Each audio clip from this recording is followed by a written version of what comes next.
राता भगवो वपा अवतत्य धनुस्त्वगुं सहस्राक्षशते शुदे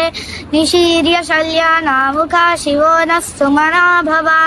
विद्यन् धनुः कपर्दिनो विशल्यो बाणवागुम् उत अनेशन्यश्चेषवाभुरश्च निसङ्गतिः या ते हेतुर्मीधुष्टमहस्ते बभूव ते धनुः तयास्मान् विश्वतस्त्वमयक्ष्मया परिग्भुज नमस्ते अस्त्वायुधाय नादताय धृष्णवे उभाभ्यामुत ते नमो बाहुभ्यां तव धन्वने परिते धन्वनो हेतिरस्मान् मृणत्तु विश्वतः अधो यैषुधिस्तवारे अस्मन्निदेहितम् शम्भवे नमः नमस्ते अस्तु भगवन् विश्वेश्वराय महादेवाय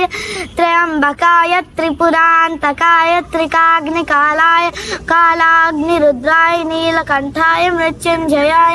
सर्वेश्वराय सदाशिवाय श्रीमन्महादेवाय नमः।